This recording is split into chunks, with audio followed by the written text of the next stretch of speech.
All right, today I'm going to talk about why I do not do bounce houses or large inflatables for our small party rental business. Hi, I'm Emily. I own a handful of side hustles, and on TikTok, I show you how you can make an extra $300 to $1,000 a week working from home, renting out stuff you own to other people having parties and events. So follow along if you're looking for a little side hustle to join.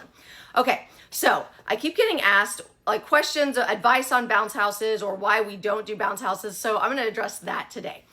When we originally started, I had put together a package, which is like one of those little toddler soft play backyard setups. And you know, it's like the little tykes bounce houses, like the half-size bounce houses with the pads on the ground, with like a little train to ride on, a slide, the ball pit, like one of those toddler backyard parties that I had posted it and immediately got a bunch of people that wanted to book. And then my insurance guy called me. I had left him a message. He called me back and was like, absolutely not.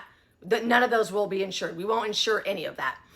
Come again? What was that? And he was like, we don't insure bounce houses or any inflatable, anything kids get into. It's way too expensive. We don't do it. And for reference, I had a large liability policy for our mobile video game truck already. So we were adding the party rentals onto that policy. So I already had a very large policy, but he was like, we do not do bounce houses whatsoever. We won't do it. He also said the other things for the small play, like the slide, the train, the little bounce animals. He was like, we don't insure any of that, anything that toddlers get on, because they can fall off and hit their heads and get hurt. So he was like, that whole package, we won't insure it. You need to get rid of it. We talked a little bit about bounce houses, and he basically said, look, it's very, very expensive to insure these. We have accidents with them. And so we just don't insure them. You can go to another company if you want for that added on insurance.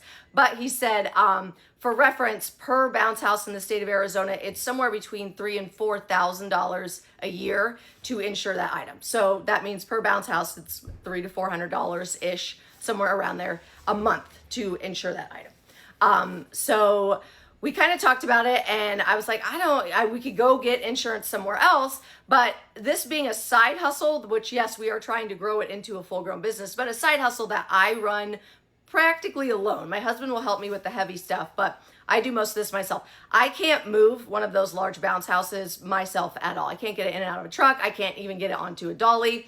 And so for us, it was kind of an easy decision of no, we are not doing bounce houses.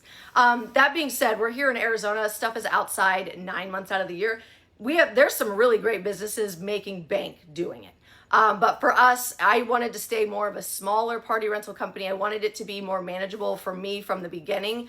And it also doesn't really go along with our DIY that most of the other stuff is, where people come pick stuff up. For bounce houses, you're dropping that off, setting it up, and coming back. So it didn't really align with our business, and that's why we don't do it. And I don't foresee us ever adding these in the future, even though we are adding other things that would require delivery. I think I'm just gonna stay away from bounce houses and let that be somebody else's game.